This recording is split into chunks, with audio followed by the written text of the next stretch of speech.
So let's briefly just get into what we've been playing. We're contextually kind of early in this game. I'm 7.5 hours in. You're probably now 10, 12 hours in? I don't know. Yeah, maybe somewhere around there. You're like 4 hours ahead of me, roughly. But we've been playing Clair Obscur Expedition 33, which, like, it's funny because, again, I felt like I could talk about Switch 2 forever, but I'm like, no, we have to make sure we get in a little bit of Clair Obscur because we've been talking about it so much since starting it.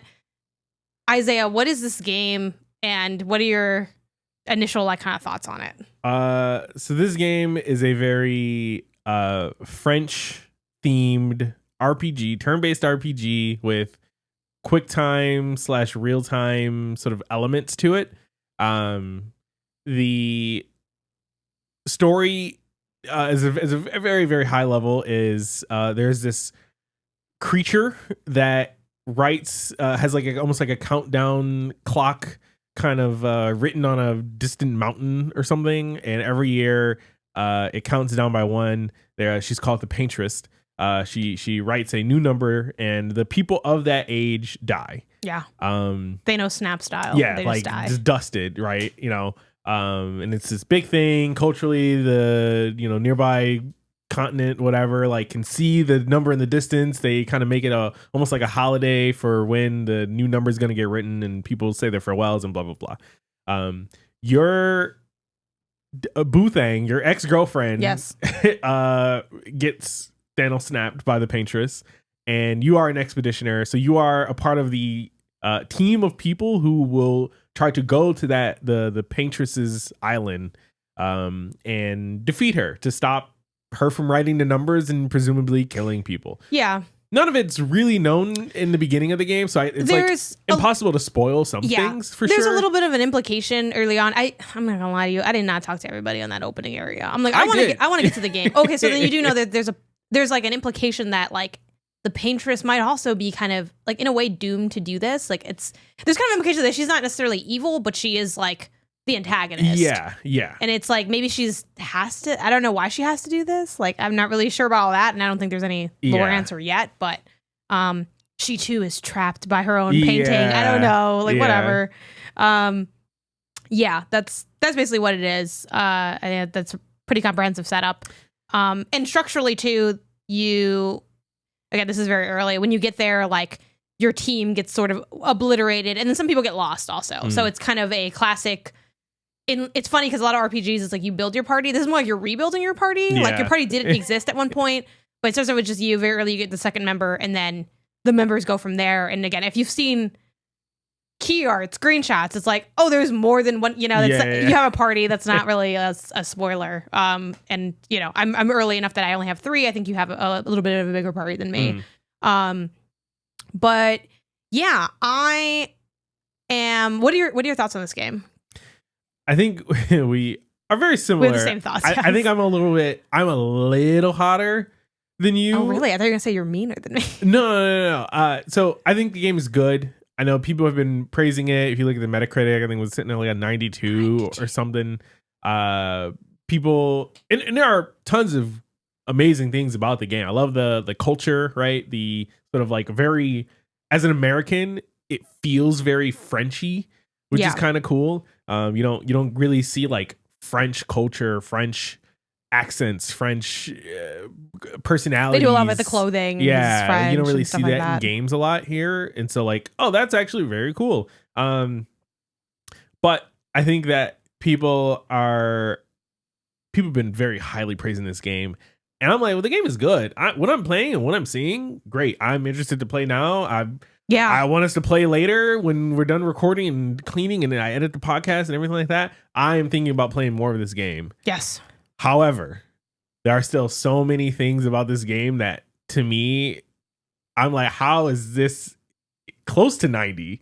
How is this close to a 90 on Metacritic? There's so many just like unniceties. Like, what's the opposite of a nicety? Baddities. Yeah, there's so many baddities about this game that like you would think get better with time, and it really doesn't. It gets less severely bad, but it never becomes good. Like the UI in this game is atrocious. You can't tell what's highlighted. You can't tell what you're actually focused on.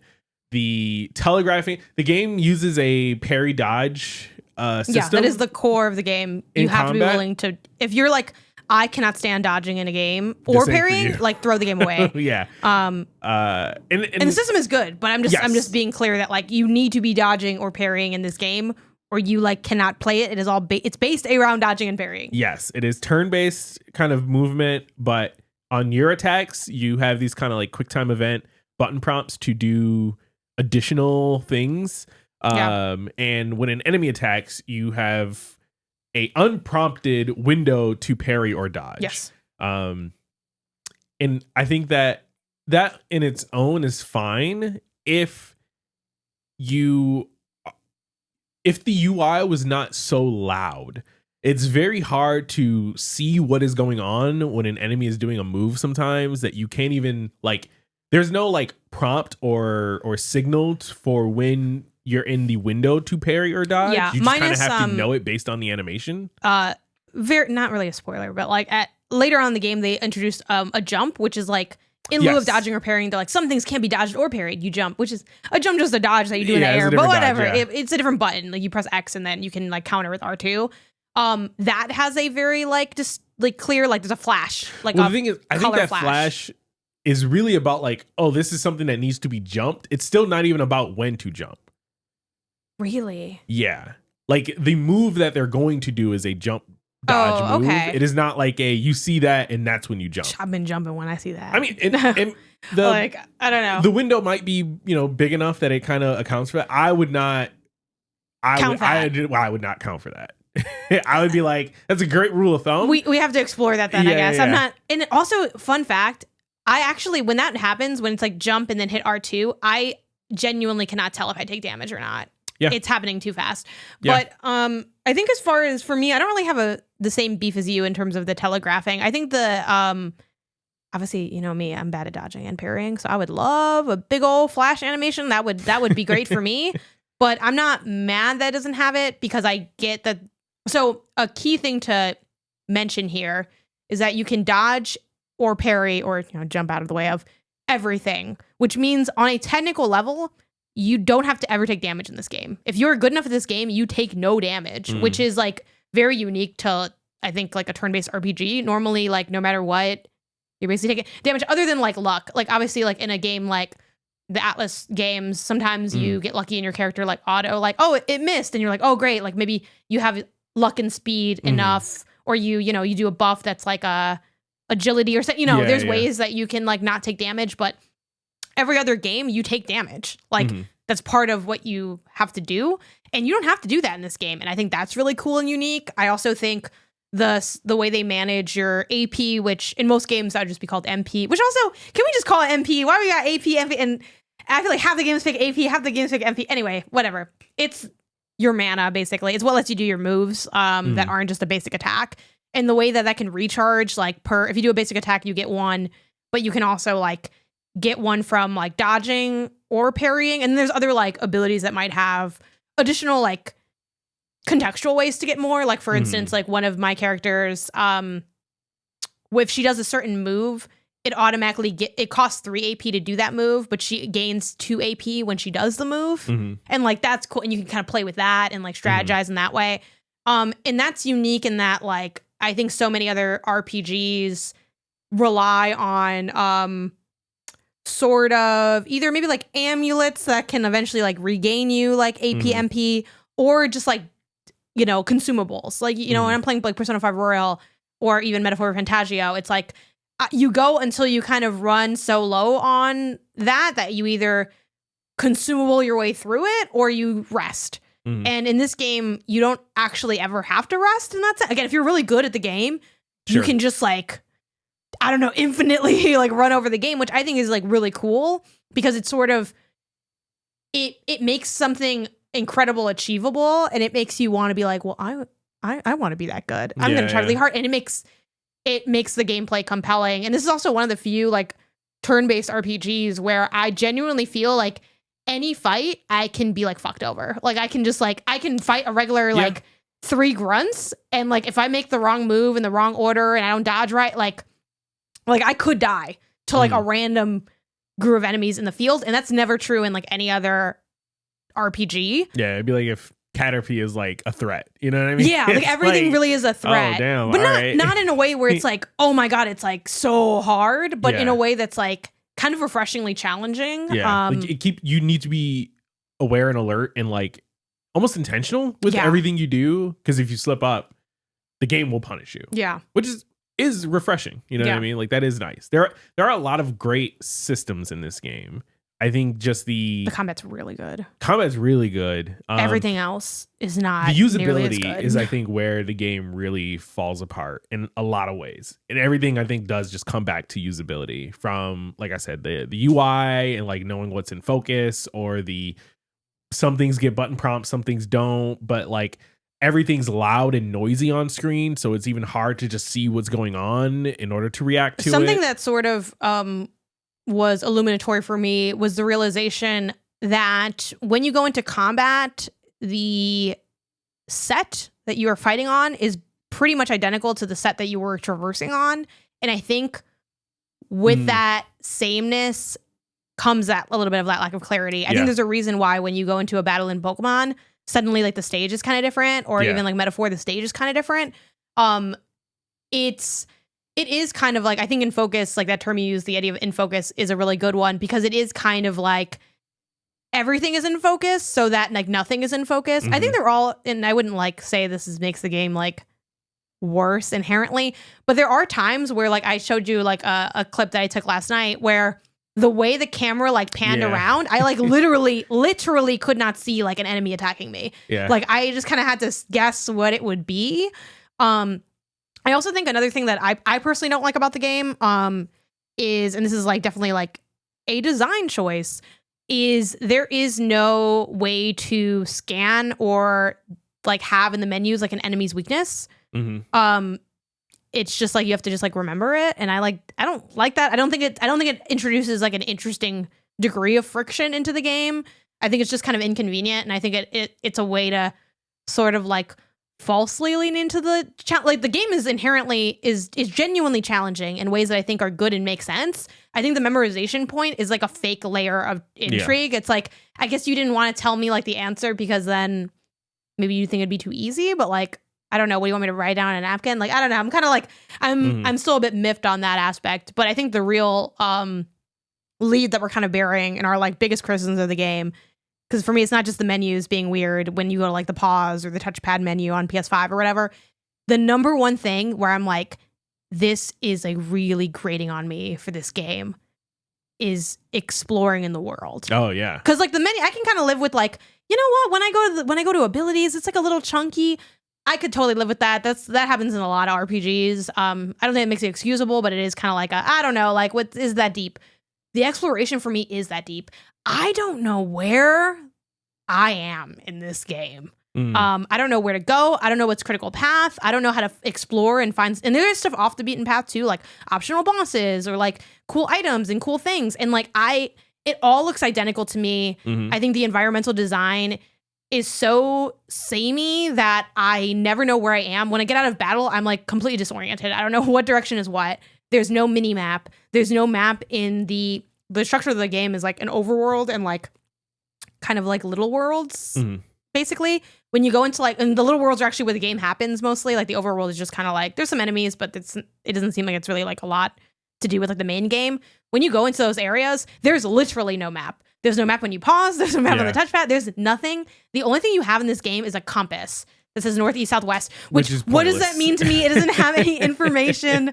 And even the overworld map, it's one of those like placemat kind of maps that kind of just shows like big distinctive hubs, but not like additional stuff. Like I do not know where the F I am in this game. And some stuff, I think things could be mitigated across the board if it was done slightly different. Like when you're in the like in the world map where you're moving around and all you have is the compass.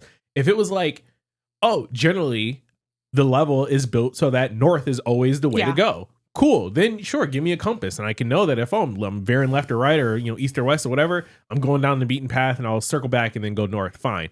Or like if there was a big, I don't know, light pillar in the distance that like signify like, oh, this is the objective. Cool. I know that if I go towards that, that's main path, and if I go off of it, that's like side content, whatever.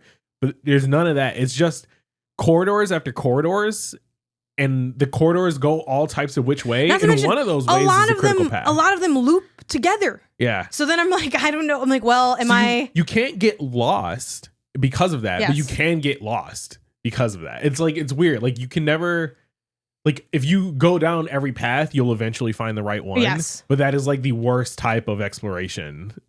Yeah. The way I of. describe it, which this does sound very mean, but it is my truth, is they somehow made a mostly linear game where I'm always lost. Yeah. I've never played a linear game where I'm always lost. Like, I think that is I am mind boggled on how this is possible.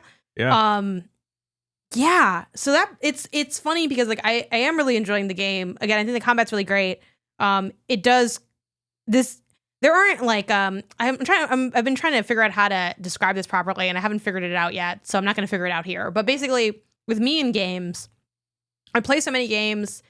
I beat a good amount of games. I mean, we're kind of similar in this way, where it's like it's almost like food, right? Which I guess some people don't feel this way about food, but like I'm passionate about food and games, where it's like I can eat at a lot of restaurants and like have like decent meals. You know, we live in LA, but like a place where I'm like, we have to come back here, that's rare. And it's not because I don't like food. I love food. Yeah. But it's like, when we look around, there's plenty of like pretty good, but like something that feels like, yeah, I want to come back here. I need to eat.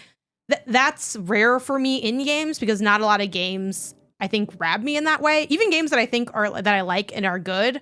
Oh, there's a good amount of times where it's like I like a game fine and I think it's cool, and I might even still be like thinking about it years later. Like, Botany Manor is like that for me. Like I talk about that game pretty often. I think it's a really cool game. Ultimately, it's like 3 out of 5 good, not great game to me, and I still stand by that. But it has like stood in my mind for a long time, and yet even a game like that, when I played it, and maybe in part it's because I was doing it for a review. It's like. Yeah, like I played it and I finished it and I liked it, but I wasn't like, I can't wait to get back to Botany Manor. And that's not because Botany Manor wasn't a good game. I thought it was a good game, but it did not compel me. I didn't have that special like connection with it. And I do feel that connection with like Clair Obscur. I do feel that with like Blueprints. Like there are certain, even to a degree, I think I kind of felt that with Split Fiction. Obviously, we finished that pretty fast, but it was like, yeah, like I'm enjoying playing this game. And sure, you could say, oh, I have this work and I have this other stuff, but like, it transcends all of that in a way that's like somewhat rare. And I think Clair Obscur has that for me, but it also like it has a lot of problems. Like, you know what I mean? So yeah, it's so I don't want to discount that because I think it has definitely achieved something special for me in that regard. But yeah, like it is a messy game to me. 8 hours in. It's also like a very personable game though. Like I think it had that weird like parkour platforming, and like the platforming in this game is bad, and I think they know it's bad, and they're like, it'd be funny if we made a parkour area and then he gave you a swimsuit at the end, and that was funny, and I did like that. Yeah. But this game feels more akin to like, and I say this both as a compliment and a criticism, Kena Bridge of Spirits than it does like Metaphor Fantasio, which is to say that like it's a really good, cool game that has some really high highs in a genre that maybe isn't like as attended to. Not that like we're hurting for JRPG-esque games. I know obviously it's French, so it's not a JRPG, but a lot of people bring up JRPGs because it has a lot of the design sensibilities of what a JRPG has.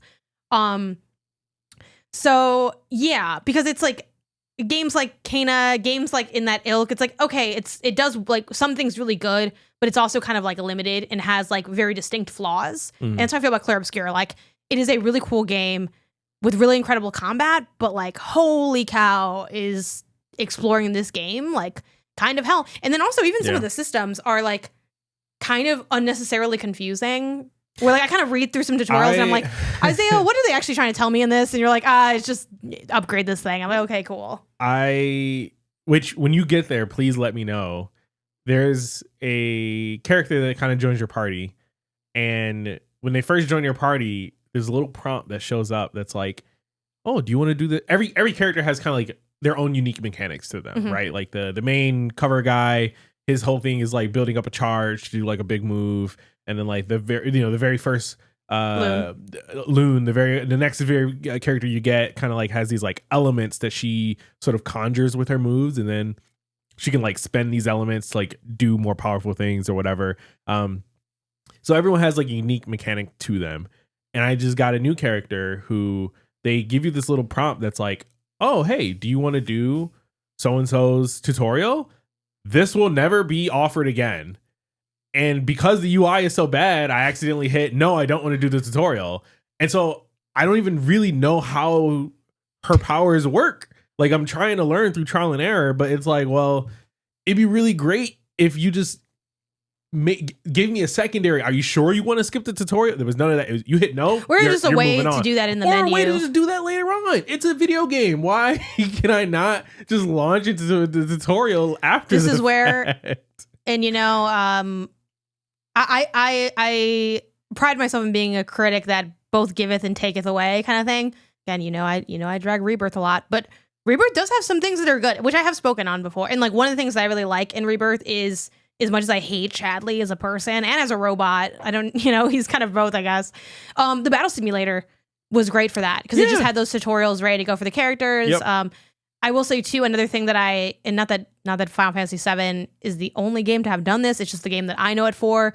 Clair Obscur does have some really cool, like fun little surprises. Like I really like that when you unlock like the first merchant, like there's a thing where if you defeat the merchant in battle, you can like shop like a special wear, which is kind of not the same, but it reminds me of how in the Final Fantasy VII remake trilogy that hasn't been finished yet, they have like if you defeat the summons, you can like you can have them, but also they have the like you go to the shrines and you can make fighting the summon easier. Like I think stuff like that, I really enjoy when a game can introduce like take the mechanics it already has and sort of recontextualize them to create like new fun. And I think seeing that in Clair Obscur was really exciting, even though it's like, oh, it's just another battle, like you fight people all the time. I'm like, yeah, but like now it's like in conversation with like these items and they're kind of like have like a very synergistic thing to them. But yeah, maybe again, we're not done yet. Maybe things slightly change. Maybe I don't see myself warming up to this. I know some people were like, oh, it doesn't really bother me as much anymore. And I had people on Blue Sky mention to me that, and someone mentioned this to me on my stream as well, that they had to look up like guide videos to try to like learn how to read the environment of the game. Which if we're at that point, like, I don't know, honey, like, I just don't think you designed it in a way that's that great. But what about you? Do you think these pain points are going to persist? Do you think there's like hope in that regard? I think, I don't think currently in the game these things will improve. I think that the team can definitely improve things with like a patch or update or something like that. But like, I think that this is just the kind of way the game is. This is the game they made. Yeah. For whatever reason, right? We want to hit a date, or the team is small, so like there's some stuff that they had to like kind of sacrifice here and there, like again with usability or again, whatever. The obsession with like immersion through way of no maps. I never understood it. Never understood it. We'll never understand it. I think that is silly and unnecessary. I've never been more immersed by not having a map in the game. If it was intentional, I think the no map was intentional, I feel like, but they never admitted if it was intentional. I think they just like really, it feels like they pulled things that they liked from like a From game, like a Elden Ring or something. Yeah. But not even that they didn't like know why it worked in Elden Ring or like what else Elden Ring had that made it work or made it like viable, but just more like they pulled a lot of things from like an Elden Ring or a FromSoft game. And like some of the things they pulled are really good, but then they also pulled things that don't really work well. And so like they just kind of took some of the good and the bad for better or for worse when they really could have just pulled the good. Well, yeah, they have I know we're like kind of getting to the end of the segment here, but they have their save system is basically like the campfire system. They have like instead flagpoles that like glow a little bit, and that's where you can like save. You refill like a vial of elixir, which is what can heal your party. You only have one of them. It refills every time. Like that's the element that is Soulsy. Like the rest of the game is not Soulsy, to be clear. Because it's funny, I brought up the Souls thing a lot too, because they have combat. They have the same save system, and I think another layer to that is following Souls as well. They limit where you can spend your attribute points and where you can gain your skills, where you can only do them there. I think that's annoying. I find that to be unpleasant, to not be able to just do it whenever I want. And people have said there's like enough saves that it's like fine. And I think there are almost enough saves because also part of me getting lost all around, and also enemies respawn when you save, just like in Souls. So it's like, I don't know. I have found myself having to do a couple quick run backs or a couple. There's not like, I think the issue is, you know, and I can't really speak to Elden Ring's design as much because I didn't play enough Elden Ring to like get a sense of the design. You did, so maybe you could. But part of what's so cool about like linear style Souls games, which I would say like this game kind of has like that. It's not even wide linear. It's like less narrow linear. Because I wouldn't say it's like, you know, I think maybe there are the same amount of alcoves in God of War. I don't know, but I think God of War like Ragnarok is more like wide than like this is. I think it's just more intuitive on where to go. It's also more, well, that's kind of my thing though with like Demon Souls, for instance, or Lies of P. That's like a pretty linear, like you go to a little area, you got to like a little world, but it's so like, it's so knowable and almost memorizable, and like the environments in those games really become their own character, and you have like this great system of like looping around where you're like, oh my god, like, and this opens a shortcut. Like this doesn't have any of that. It's like so. Again, I cannot emphasize enough. I look at this environment and I feel like I'm drunk because I just everything looks the same. Everything like weaves together in the same way. Like it just. I don't know. Like, and I kind of hate to like harp on so much because it is so negative, but I just, especially as like a platformer fan where like level design is like king, there's just so not a natural eye line for things. There's like, I don't know. I've never been so lost in a game, I think, than this game. And I've played many games that have been heavily critiqued for navigation. I played Control. I think Control's way more gleamable. I think even that Star Wars game with a horrible map. It's like I've never not known what's going on more. And also, frankly, the level design also not that interesting. Like it is a lot of the like you go down a hallway and there's like a single shard of an item. Like there's not a lot of interesting things to do in the environment. And when they do add intrigue, it's not like well done. Like the jump in this game is really bad. So when you have to platform, it feels bad. And it's, I think, especially bad. Only good thing is the hookshot. The hookshot's great. Because you zoop around. I think that's also very, very bad because there are so many interesting and good set pieces like in the game. Yeah. Like every area, there'll be like a sunken ship in this one area, or like this crumbling building that's like unique and bespoke. Like this is the only building like this is the only crumbling building like this where maybe you can jump on it or go in and out of it or blah, blah, blah. And it's like those things are very interesting. Or they'll have like these statues of like, you know, decrepit enemies that have been painted because they're like warriors or something. Yeah. And it's like, oh, like there's so much world building here that is cool and interesting, but it's just done in a way that it all just blends together, even though you have these very unique pieces that you just still get lost. Yeah. So I don't know. I don't know what they could do without changing fundamentally what the game is. Yeah. And so I fear that there's nothing. Like it's just, this is the game. And it's like, well, that's a little unfortunate. It is a good game, but it's just surrounded by. You know what? We gotta ask Steve to play this. I want to know what's the accessibility rankings for this game, because I feel like it can't be high. Is gonna rate it as well, but I don't even think it's. I mean, I think they also have, unfortunately, a lot of indie teams. There's not a lot in the way of accessibility, at least maybe in design. It's more accessible than I can perceive. What I mean. Sorry, yeah. Yes, but the settings are also like pretty minimal. I know I keep trying to wrap this up, but the last thing we should probably give a slight nod to is just the narrative. I really like the narrative of the game. I think it's a really interesting story. I think they do a really good job bringing in cutscenes fairly regularly, but having them be short enough that I don't feel like they're getting in the way of my combat. I also think the pacing between, as much as I don't like the exploration, the amount of enemies they put per area, I think is very appropriate. I don't feel like, oh my God, if I ever have to loop around, I'm like fighting 800 enemies or anything like that. But I also feel like I'm getting combat done regularly. It's like the flow of the game feels very good and natural. Also, more than comparing it to like Metaphor, which is just like the other most recent big acclaimed JRPG, there is more of a like you can avoid combat in this game. Yeah. Where like the enemies who are walking around in a Metaphor-like fashion, the enemies walk around and you can go up and like interact with them, and like that's when battle starts. Or like a Pokemon, like when Pokemon actually showed up in the overworld and whatnot. It's like, oh, but you can like enemies are fairly slow, and I don't think they really chase you. I think they just kind of like not really stay in their little patrol zone. They can spot you and follow you, but I think their zone, their like cone of awareness, I don't think is that big, so it is like kind of easy to get around. So like so far, at least. So far you can I would say almost very easily avoid enemies if you really like. If you need to go back to a flag because you're low on health or something, and you're just trying to make it to that next checkpoint, I think you could almost very easily like just avoid enemies. I also did the I don't know how well or like how consistently it works, but I've done the escape a couple times too, and it's worked every time for me. Like I've only done it like 3 times. I think I did it like once, just to kind of like see what it was about. It worked. Yeah, it's pretty chill. So so that's cool. But yeah, that's our early take on Clair Obscur Expedition 33. But it's been fun. I think this is the first game in like people are bad. Oh, some baddies on your team.